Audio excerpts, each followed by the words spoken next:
Sejam bem-vindos ao Cruzamento, o podcast onde os temas do digital e da saúde se cruzam para criar um espaço de debate aberto e inovador. O meu nome é André Correia e, como habitual, estou acompanhado pelo meu amigo e anfitrião, Daniel Guedalha. Olá e bem-vindos. Hoje temos o prazer de estar virtualmente acompanhados por Fausto Pinto. Caro Fausto, é para nós um enorme prazer recebê-lo no podcast Cruzamento. Desde já, muito obrigado pela sua disponibilidade. Vamos então começar. Para quem nos ouve e em 30 segundos, quem é o Fausto Pinto? Olá, muito boa tarde e muito obrigado por este convite, por estar aqui convosco, é um prazer. O Fausto Pinto é um médico, é o atual diretor da Faculdade de Medicina da Universidade de Lisboa.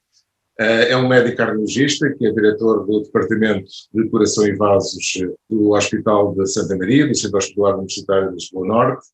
Tem estado envolvido em muitas atividades de nível científico, nível médico, nível associativo. Sou o atual presidente da Federação Mundial do Coração. Começo agora dia 1 de janeiro, durante 2 anos. Fui presidente da Sociedade Europeia de Cardiologia em 2014-2016. Estou a terminar o meu mandato como presidente do Conselho das Escolas Médicas Portuguesas. E sou um homem que me tenho dedicado ao longo da vida à academia, à ciência, à medicina, para além, enfim, de outras coisas que também gosto de fazer. Mas estas são, neste momento, as minhas atividades principais no âmbito em sentido lato, da academia médica, se quisermos resumir nestas 2 palavras. Falou em várias áreas do saber e numa conversa também com o Arlindo Oliveira falámos desta interligação entre a engenharia e a medicina. Como olha para a interação entre estas 2 áreas, por um lado a engenharia e por outro lado a medicina, nos tempos atuais? Eu diria que é uma atuação fundamental, crítica, moderna e, se pensarmos e perspectivarmos em termos de desenvolvimentos, não só aqueles que tenham ocorrido nos tempos mais recentes, como aquilo que se perspectiva em termos futuros, é uma ligação fundamental para o desenvolvimento de novas áreas, para a inovação, desenvolvimento de novas tecnologias aplicadas posteriormente à área médica. Nós aqui, em particular na Faculdade de Medicina, temos tido uma colaboração muito estreita com o Instituto Superior Técnico, que referiu o professor Arlindo Oliveira, que é um amigo de longa data, e pertencemos à mesma universidade, e temos procurado precisamente essa complementaridade de saberes, de ação, entre aquilo que é e que constitui, no fundo, a base das várias engenharias, há várias engenharias e da medicina. E para além de termos desenvolvido alguns programas em conjunto, mestrados, um programa de licenciatura em Engenharia Biomédica, várias colaborações entre vários grupos de trabalho de ambas as instituições. Criámos muito recentemente um grupo ligado à inteligência artificial, em que temos a colaboração do Instituto Superior Técnico. Estamos a criar um núcleo de medicina aeroespacial e já há uma pleia de várias áreas que têm colaborado e que eu considero como fundamental para o desenvolvimento da ciência médica, com a colaboração dos engenheiros ou da parte da engenharia. Aliás, devo dizer que a multidisciplinaridade é hoje em dia fundamental e constitui a base, ou uma das grandes bases do desenvolvimento científico e do desenvolvimento tecnológico, depois com aplicação prática em várias áreas, incluindo na área médica. Portanto, eu diria que em particular no ambiente académico, é fundamental haver esta ligação e é só de reforçá-la e torná-la mais forte, porque é isso também que constitui um avanço e um estímulo ao desenvolvimento tecnológico e científico, em particular em países como o nosso, que bem precisam disso. E, portanto, termos escolas avançadas, como é o Instituto Superior Técnico, como é a Faculdade de Medicina a colaborarem, eu diria que é crítico para o desenvolvimento científico em Portugal. Complementariedade, esse cruzamento, o Fausto claramente é um adepto da colaboração e do cruzamento entre as várias áreas e disciplinas do saber. Agora, uma pergunta, Fausto, acha que temos a mentalidade certa em Portugal? Bom,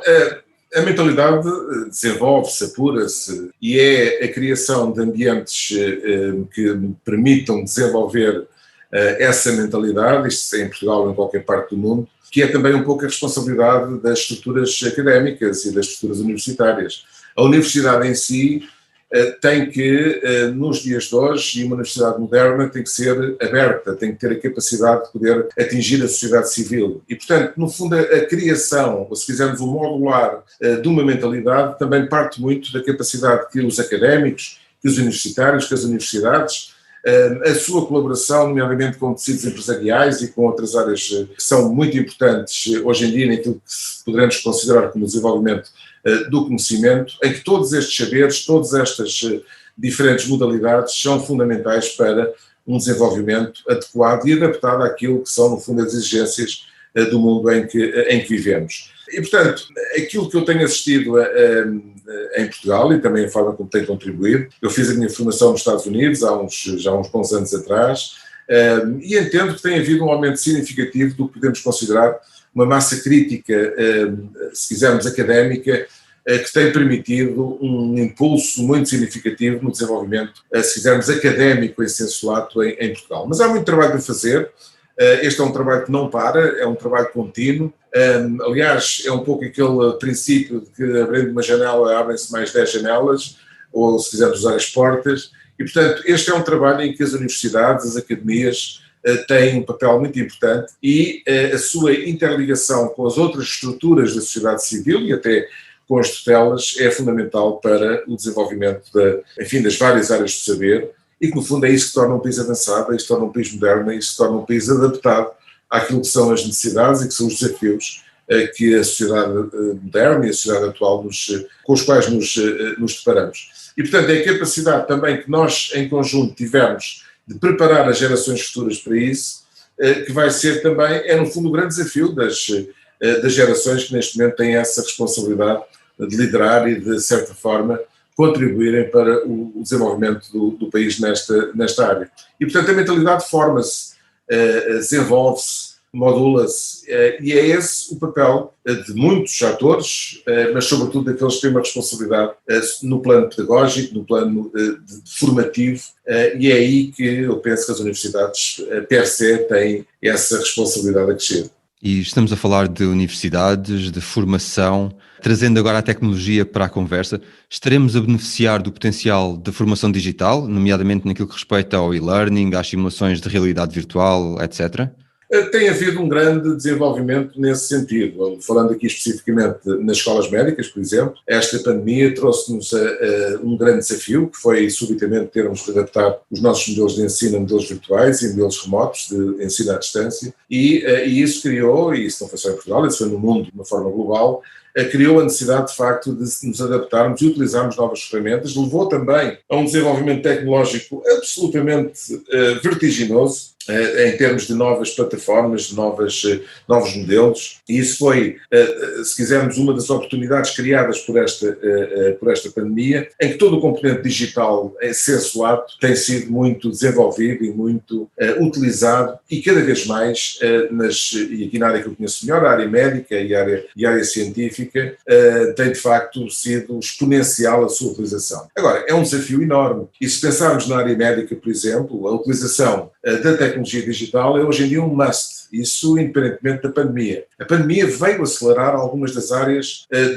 da utilização, se quisermos, da área digital na medicina, como por exemplo toda a parte de telesaúde. Hoje em dia houve um crescimento absolutamente exponencial no uso, por exemplo, das teleconsultas, da telemedicina, e a utilização também de novos desenvolvimentos que permitiram desenvolvimento tecnológico, inclusivamente com o aparecimento de novos dispositivos, de novas tecnologias de monitorização à distância dos doentes, que já ultrapassa muito aquilo que já se tinha visto com o Apple Watch e com outro tipo de gadgets, de dispositivos ao dispor das populações, mas agora adaptados à parte médica. Nós temos tido experiências bastante interessantes, desde doentes com determinado tipo de doenças, de patologias, que seguimos atualmente de forma remota, recorrendo a vários tipos de tecnologias, até à própria, hoje em dia é possível, por exemplo, fazer afinação de um equipamento que foi colocado num doente à distância, e portanto fazer não só avaliação, mas até intervenção nesse tipo de equipamentos,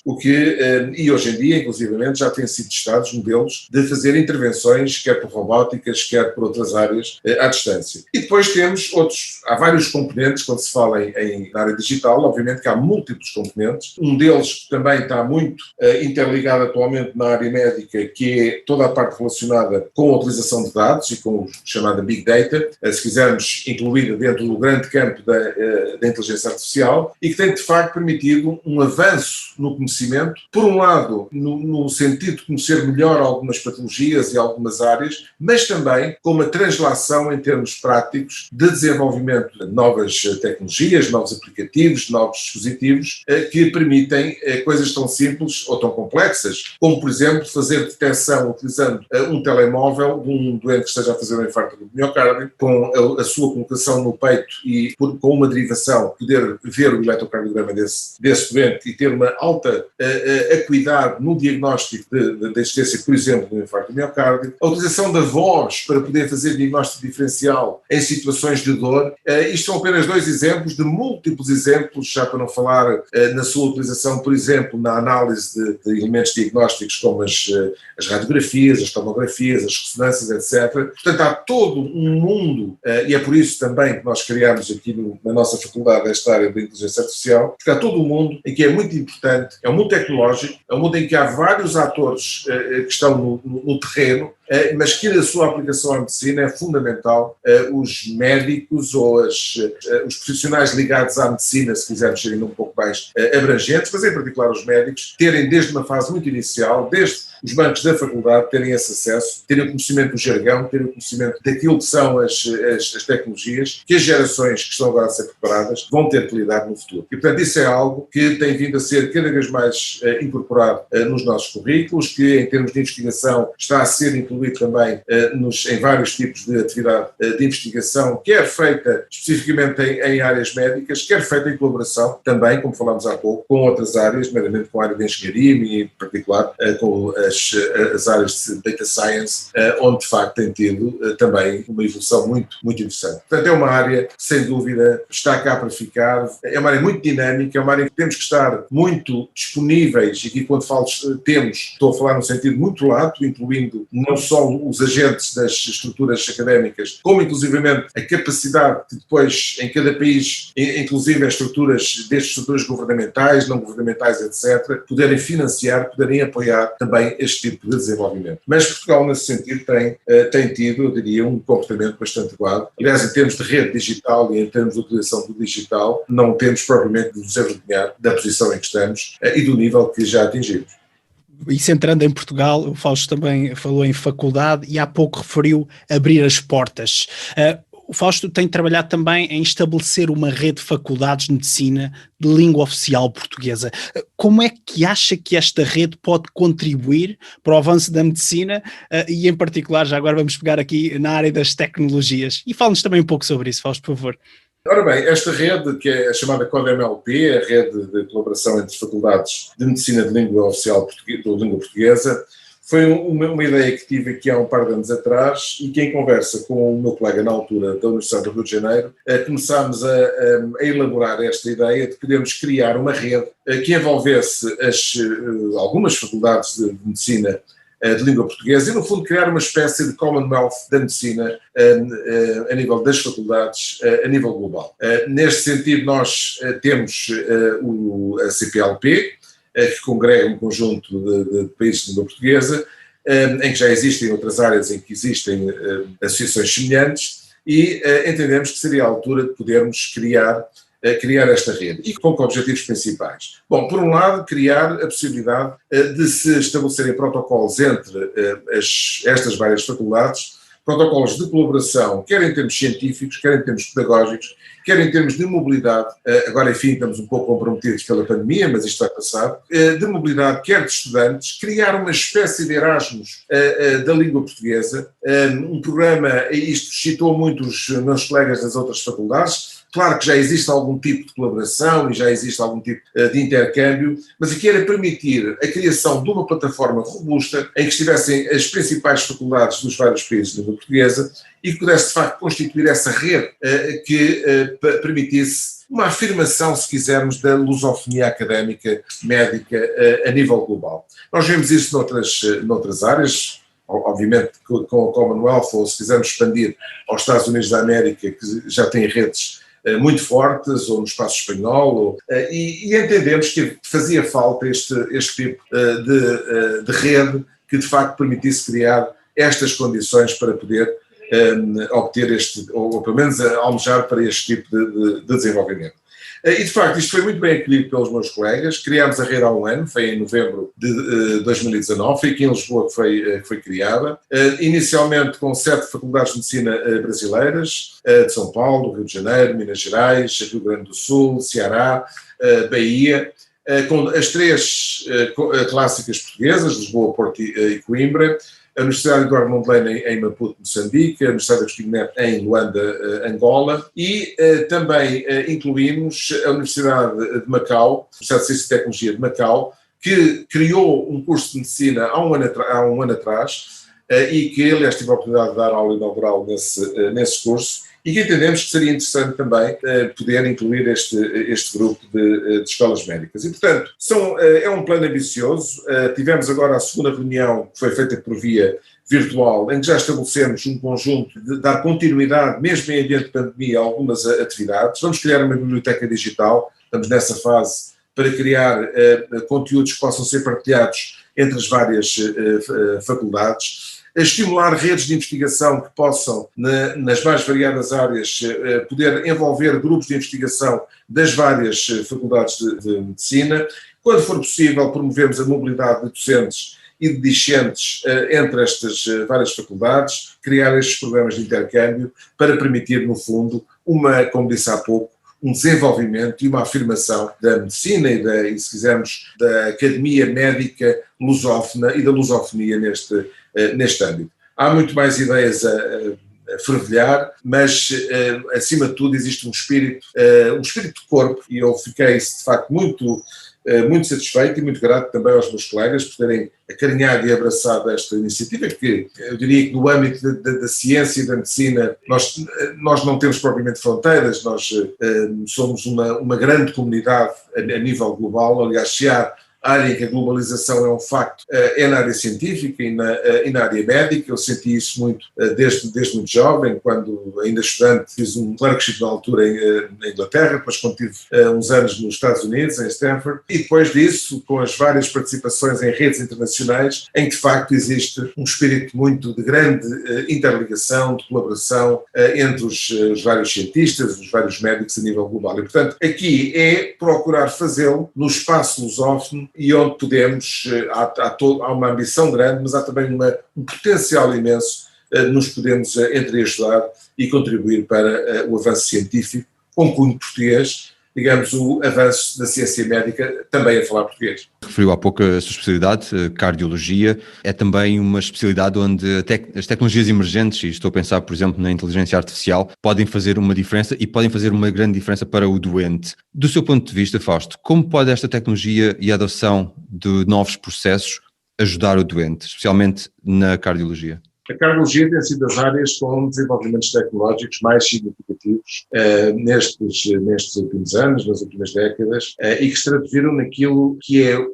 se virmos em termos globais, os avanços na medicina cardiovascular são responsáveis por 80% do aumento de esperança de vida nos últimos 50 anos. E, portanto, 80% daquilo que ganhamos, ou seja, de cerca de 15 a 20 anos, aqui varia um bocadinho de zona para zona, que se ganhou nestes últimos 50 anos, 80% foram devidos aos avanços na área cardiovascular. E grande parte disso foram os avanços tecnológicos que permitiram não só fazer diagnósticos mais precisos, diagnósticos mais precoces, como também estabelecer estratégias terapêuticas mais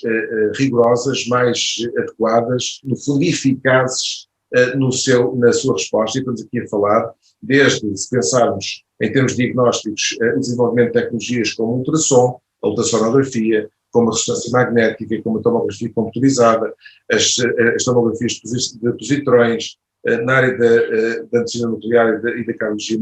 nuclear, em que foi possível, com estas múltiplas áreas de imagem, desenvolver muito o diagnóstico na área cardiológica, também desenvolvimento na área dos biomarcadores, que são utilizados quer no diagnóstico, quer também na estratificação prognóstica em algumas situações cardiovasculares. No tratamento em que foram desenvolvidas técnicas, quer técnicas médicas de intervenção, a angioplastia nas artérias coronárias, que permite a desobstrução das artérias coronárias com colocação de dispositivos, os chamados stents, no fundo restabelecem o fluxo nas artérias, permitindo que ele se processe de forma normal. A utilização de próteses que vão substituir válvulas doentes, e hoje em dia já o fazemos inclusive por via percutânea. A utilização de determinado tipo de técnicas cirúrgicas que permitiram desde os bypasses à colocação das próteses, como referi há pouco, até ao transplante cardíaco. Hoje em dia também a possibilidade de colocar um coração, substituir o coração, que inclusivamente o chamado suporte mecânico, o coração mecânico, que é hoje em dia já uma realidade. Aquilo que tem sido os avanços também na área farmacológica, com o desenvolvimento de fármacos que permitiram, por exemplo, tratar situações como os níveis muito elevados de colesterol ou de gordura no sangue, e que são um dos fatores de risco para o desenvolvimento de doença, nomeadamente nas artérias do coração, e que foi, talvez a seguir à penicilina e aos antibióticos, o fármaco que mais contribuiu para aumentar a esperança de vida. Estamos a falar aqui das estatinas. Hoje em dia temos outros fármacos também neste campo, alguns mais específicos, que têm tido um impacto muito grande em algum tipo de patologias, em que permitiu corrigir essas patologias de forma muito significativa. Fármacos que combatem a hipertensão arterial, fármacos que tratam a diabetes, hoje de uma forma muito mais eficaz, tratam a insuficiência cardíaca. O desenvolvimento de tecnologias que permitiram, por exemplo, termos técnicas curativas para aquilo que nós designamos como ablação de algumas arritmias a nível do coração, que muitas vezes podiam ser responsáveis por situações muito graves, e, portanto, tem sido, de facto, uma pleia de introdução de várias, se fizermos a tecnologia ao serviço da ciência, ao serviço da humanidade, que em particular na área cardiológica tem tido um impacto muito significativo. E não para por aqui, cada vez também temos um maior conhecimento, precisamente a nível molecular, do desenvolvimento do chamado conhecimento fisiopatológico ou etiopatogénico das várias doenças, e que a nível molecular, inclusive, é possível já hoje em dia ter situações em que podemos, por exemplo, fazer aquilo que se chama engenharia genética e podemos atuar ao nível dos genes, ao nível da célula, ao nível da molécula, para corrigir algumas das doenças. Estamos numa fase agora, ainda neste capítulo, ainda relativamente incipiente, mas que se antevê aquilo que é também designado como medicina de precisão. Podemos ser precisos no indivíduo de corrigir o defeito que é responsável por um determinado tipo de doença, e isso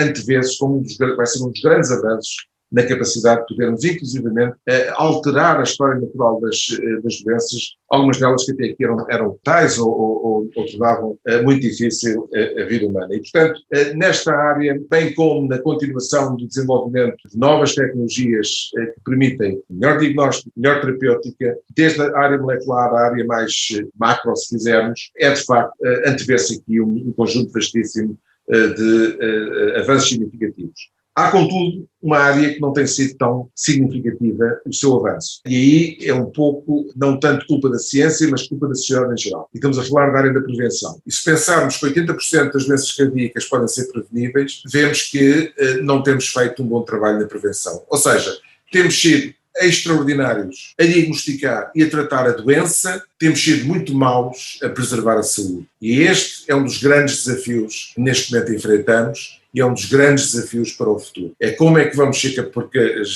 isto já vem desde Hipócrates, mais vale prevenir do que remediar. Nós somos muito bons a remediar, não temos sido tão bons a prevenir. E deixem-me dar-lhes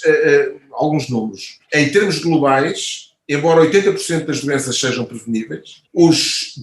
orçamentos mundiais para a saúde, na prevenção, representam apenas cerca de 4 a 5%. Ou seja, nós estamos a gastar 95% a 96% dos nossos orçamentos da saúde para tratar, e apenas 4 a 5% para prevenir. E, portanto, esta tem sido uma das áreas em que, em particular, quando falamos de organizações como aquela que eu atualmente dirijo, da Federação Mundial do Coração, ou quando, a nível continental, a Sociedade Europeia de Cardiologia, assim como outras estruturas, têm procurado alertar quer governos, quer entidades que têm responsabilidade governativa ou responsabilidade importante a nível societal, da importância da implementação de estratégias e do apoio no fundo, e que têm tido alguns resultados. E alguns resultados que começam, enfim, de forma ainda um pouco incipiente, mas começam a ter uma maior atenção nesse sentido, e alguns programas, nomeadamente no âmbito da Organização Mundial de Saúde, têm-se desenvolvido algumas áreas e alguns programas, como o programa das cidades saudáveis, precisamente para ir um pouco ao encontro desta área. E, portanto, é um pouco neste capítulo da tecnologia, se quisermos, que é importante pensarmos, é muito importante para ajudar ao diagnóstico e tratamento da doença. Temos agora que ser melhores para prevenir a doença. Fausto, tecnologia ao serviço da humanidade, a frase que acabou de dizer. E foi recentemente inaugurado o edifício Reinaldo Santos, depois de uma persistente espera. Será que nos pode falar deste projeto e das valências que pode trazer? O projeto do novo edifício Reinaldo Santos, sido um bocadinho como a menina dos meus olhos, uma expressão portuguesa, foi de facto uma saga que durou vários anos, mas finalmente chegou e em dezembro de 2019 pudemos inaugurar o edifício, na altura até com a presença do Sr. Ministro da Ciência e Tecnologia e, enfim, várias autoridades tiveram a oportunidade de testemunhar esse início. E é, de facto, mais um acrescento em termos não só de espaço em si, mas também de poder